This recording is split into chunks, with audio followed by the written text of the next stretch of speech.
جیسے ہم دیکھتے ہیں نا کہ جب ہم نے سنا کہ انڈیا حملہ کر رہا ہے تو میمز بننا شروع ہو گئے، لوگوں نے مذاقوں پہ مذاق، اور پھر یعنی وہ بنائے جا رہے ہیں کہ اچھا جی آ جاؤ جی حملہ کرو، آ جاؤ جی ہم تیار ہیں۔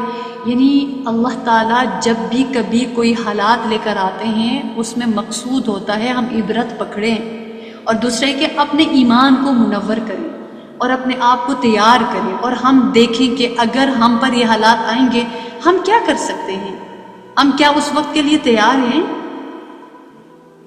نہیں، ہم کسی اور راستے پر چل پڑے۔ ہم نے کہا کہ اس کو بھی کمائی کا ذریعہ بنائیں، اس سے بھی ہم سوشل میڈیا پہ اپنا نام بنائیں، نام پیدا کریں کہ ہم کون سا ایسا واقعہ کر سکتے ہیں، کیا کر سکتے ہیں جس سے کہ کوئی لطیفہ بن جائے۔ یہ لطیفہ نہیں ہوتا۔ ہم زلزلوں کا مذاق نہیں اڑا سکتے، ہم طوفانوں کا مذاق نہیں اڑا سکتے، ہم سیلابوں کا مذاق نہیں اڑا سکتے، ہم آسمانی آفات کا مقابلہ یا ان کا مذاق نہیں بنا سکتے۔ ہم اس طرح کے معاملات کا مقابلہ یا ان کا جو ہے مذاق نہیں اڑا سکتے۔ یہ عبرت کی چیزیں ہوتی ہیں۔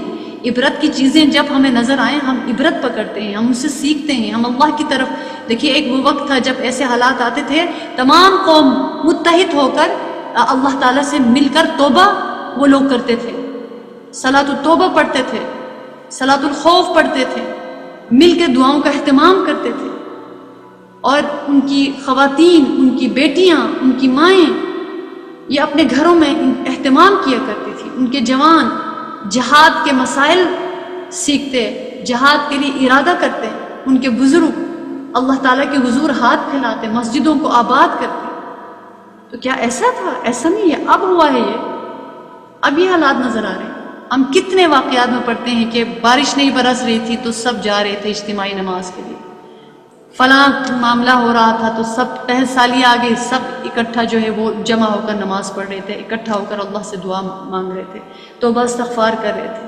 جیسے ہم قرآن عظیم الشان میں حضرت یونس علیہ السلام کا واقعہ پڑھتے ہیں کہ جب وہ ناراض ہو کر واپس چلے گئے تو ان کو جب ان کی قوم کو عذاب کے آثار نظر آئے تو وہ فوراً توبہ کی طرف مائل ہوئے۔ یہ پہلی وہ قوم تھی، یہ پہلی امت تھی کہ جن کے اوپر عذاب منڈلا رہا تھا، لیکن انہوں نے ان کو سمجھ آ گئی اس بات کی اور وہ فوراً اللہ کی طرف رجوع ہو گئے، اور اللہ رب العالمین ان کو معاف فرمائے، ان کی توبہ قبول ہوئی۔ ورنہ جب عذاب آتا ہے تو عذاب گر جاتا ہے۔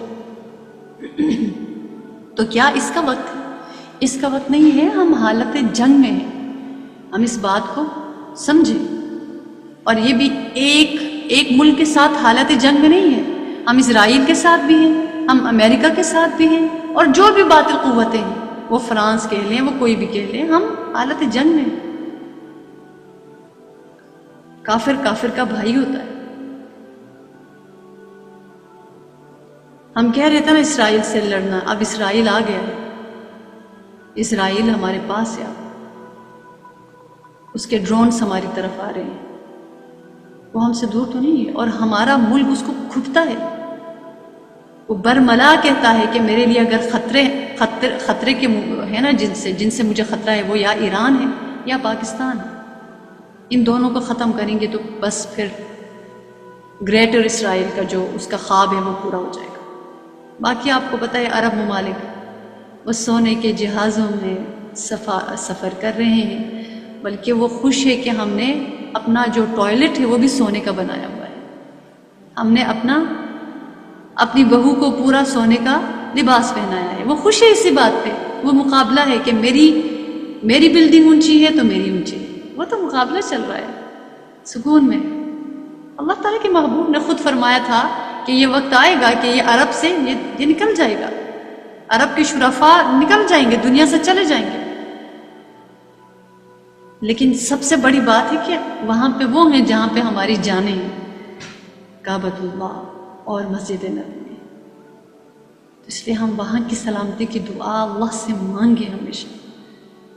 ہمیں وہاں لوگ کیا کرتے ہیں ہمیں ان سے کوئی سروکار نہیں ہے، لیکن ہاں ایک وقت آئے گا کہ وہاں پہ وہی لوگ جمع ہو جائیں گے جن کا ایمان بنا ہوا ہوگا۔ تو اس لیے یہ وہ وقت ہے کہ ابھی تماشا مذاق اس کا وقت نہیں ہے۔ مطلب ہمارے گھر میں سب کچھ امن ہے تو ہم اس پر مزاح بنا رہے ہوتے ہیں. لیکن ایک اگلے گھر میں کسی کا بچہ شہید ہو گیا ہے، کسی کی ماں باپ شہید ہو گئے، ان کے گھر میں ان پر کیا بیت رہی ہے، یہ اندازہ لگا لیجئے ہم ذرا. کتنے معصوم پیارے بچے شہید ہو گئے کہ ان کو دیکھ کر جو ہے نا دل، یہ کلیجہ منہ کو آتا ہے. اتنے پیارے بچے شہید ہو گئے، 4-5 ایسے معصوم، ان کا کیا قصور تھا؟ تو اس لیے نا یہ ہم کہتے ہیں آؤ جی ہم یہ کریں گے، آؤ جی ہم تمہارا یہ حال کریں گے، آسان کام نہیں ہے یہ جنگ لڑنا. اللہ سے عافیت مانگتا ہے مومن. ہاں جب اللہ تعالیٰ وہ وقت لے کر آتے ہیں ہمارا پھر نظریہ بالکل مختلف ہو جاتا ہے، بالکل مختلف ہو جاتا ہے ہمارا. تو پھر ہم اسلاف کو پڑھیں، اسلاف کی خواتین کو پڑھیں، انہوں نے کیا کیا، وہ بھی مجاہدہ بن کر اپنا رول پلے کرتے رہی ہیں. تو ہمیں سب سے ضروری اپنے ایمان کو بنانا. میں آپ سے بار بار یہ ریکویسٹ کریں گے، ہم نے اپنے ایمانوں پہ، کیونکہ ظاہر ہے ہم دین کا کام کر رہے ہیں نا، ہمیں اندازہ ہے کہ ہم کیسے ہمارے حالات ہیں. یعنی ہم تو سوچ رہے تھے نا کہ ہم کافروں کے لیے یہ دین پڑھ رہے ہیں اور ان کو دعوت دیں گے. ہم تو آپس میں ہی دعوتوں میں لگے ہوئے ہیں، کیونکہ ہمارے اپنے دل نہیں بن رہے ہیں، ہمارا اپنا ایمان ابھی تک نہیں بنا ہوا. ہم اپنے ایمان کو، ہم ایک دوسرے کا بازو بنیں، ہم ایک دوسرے کی قوت بنیں. ہمیں یہ نہ کہنا پڑے کہ آؤ جی آپ دین کی بات سنیں، آؤ جی آپ قرآن پاک پڑھیں، بلکہ ہم سب مل کر سوچیں کیسے ہم اس کو آگے پہنچا سکتے ہیں، کیسے یہود تک جائیں، کیسے عیسائیوں تک جائیں، کیسے ایتھیسٹ تک جائیں، کیسے مشرکین ہنود تک جائیں. کیا طریقہ ہو سکتا ہے؟ نہیں، ہم کہہ رہے ہیں کہ بس ٹھیک ہے ہم غافل ہیں، آپ ہمارے لیے دعا کریں. ہم کیسے غافل ہو سکتے ہیں؟ ہم رسول اللہ کی امت ہیں. ہمارے حالات اتنے پتلے ہو گئے ہیں، ہم ایک دفعہ ایک دین کی بات کرتے ہیں، اگلی دفعہ ہم بھول چکے ہوتے ہیں، پھر اسی دین میں، پھر دنیا میں اٹے پڑے ہوتے ہیں. کیا صحابہ کرام دنیا میں نہیں رہتے تھے؟ کیا صحابیات دنیا میں نہیں رہتی تھی؟ کیا ان کے پاس دولت نہیں ہوتی تھی؟ عبد الرحمن بن عوف رضی اللہ تعالی عنہ کے پاس کتنی دولت تھی؟ کیا ان کی جائیداد نہیں ہوتی تھی؟ کیا ان کے پاس علم نہیں ہوتا تھا، خاندان نہیں ہوتا تھا؟ ان میں اگر بزنس کرنے والے ہوتے تھے، زمیندار بھی ہوتے تھے، اسٹیٹس والے بھی ہوتے تھے، لیکن ایک چیز ان میں ایک عام، ایک جیسی تھی، وہ ایمان کا نور. وہ سارے مجاہد بن کر اٹھ جاتے تھے. جب وہ امن میں ہوتے تھے ان میں سے کوئی عالم ہوتا تھا، کوئی تاجر ہوتا تھا، کوئی جج ہوتا تھا، کوئی مزدور ہوتا تھا، کوئی زمیندار ہوتا تھا، لیکن جب اللہ کا بلاوا آتا تھا وہ سارے مجاہد ہوتے تھے. تو اس لیے ابھی ہم نے اپنے ایمانوں کو بنانا ہے. یہ حالات جو بنے ہوئے ہیں عام نہیں ہے، یہ حالات ہمارے سروں پہ جو منڈلا رہے ہیں نا، یہ عام نہیں ہے، یہ ایمرجنسی کے حالات ہیں. جس نے مطلوب اور مقصود کسی عمل کو بنائے نا کہ شہادت ہے مطلوب مقصود مومن، تو وہ پھر ڈرتا نہیں ہے. میں اس لیے بھی بات عرض کرتی ہوں نا کہ اس خول سے نکلنا ہے، اس خول سے نکلیں. ہم اپنے لیے خول بنایا ہوا ہے ان چیزوں کو، ہم نہیں بچیں گے اگر اس طرح ہوگا. یعنی انسان مر تو جاتا ہے نا، مرنا تو ہے ہی، لیکن یہ کہ ہمارا شمار کد میں ہوگا، ہم اپنا شمار کد میں کرنے جا رہے ہیں، یہ ہمارے پر ڈیپینڈ کرتا ہے.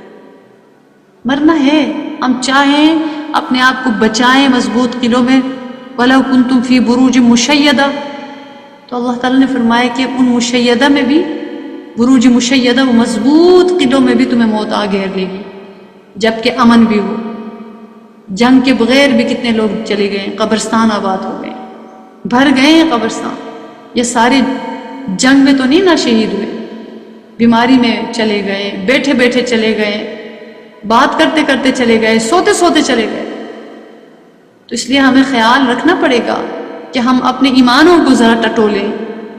یہ ٹھوک بجاتا، اس کو بجا کے چیک کرنا پڑے گا کہ کیا اس میں سے آوازیں کیا آ رہی ہیں، اندر کچھ ہے بھی کہ نہیں ہے، رس بھرا ہوا ہے کہ نہیں ہے. تو اس لیے میرے پیاروں، ہم تو غیروں کو دین کی طرف بلانے کے لیے ہمیں بھیجا گیا ہے.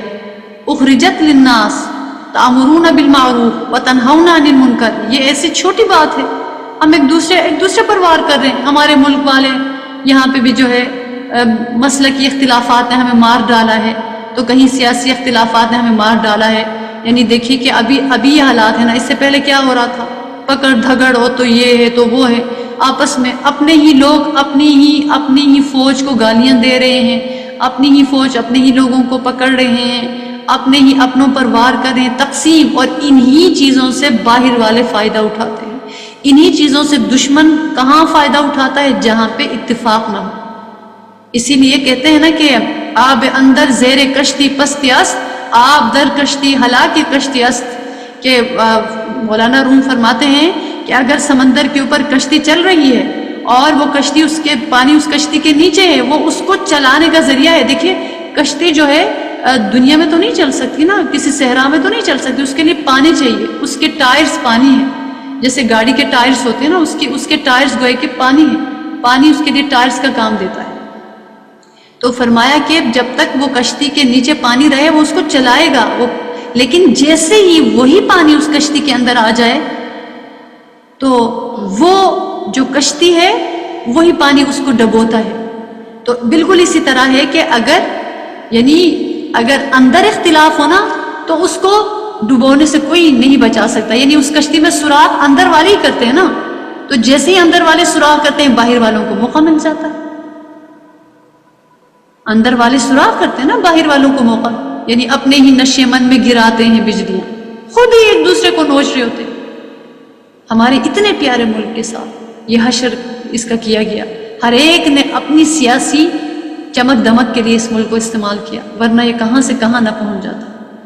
اللہ تعالیٰ نے اتنا پیارا ملک ہمیں دیا نا کہ اگر آپ اس کے پہاڑوں کو دیکھیں، اس کی کھیتوں کو کھلیانوں کو دیکھیں، اس کے پھلوں کو دیکھیں، اس کے موسموں کو دیکھیں، اس کے سکون کو دیکھیں، یقین جانیے گا کہ آپ دیکھیں ہم نے یہاں پہ آنکھ کھولی، ہم نے یہاں پہ دنیا میں جب ہماری جو تعارف ہوا ہے اسی زمین سے ہوا ہے، اور اسی کی آزادی کے لیے ہمارے پیاروں نے اپنی جان کا نذرانہ پیش کیا۔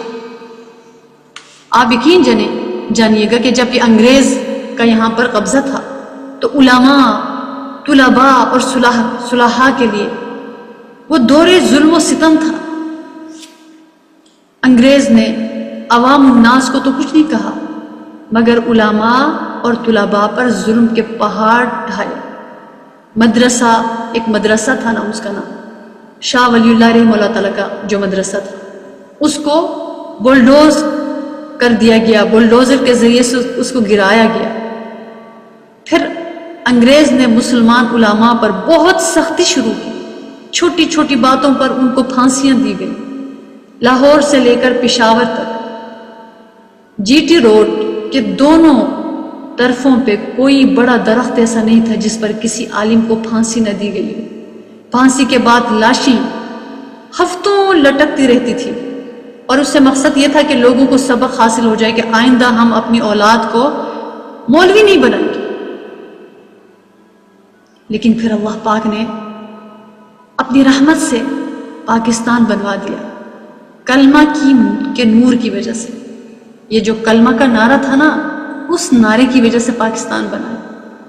اتنا بڑا، اتنا عظیم مقصد یہ اہل ایمان کے لیے ایمان کی حفاظت کا قلعہ ثابت ہوا ہے۔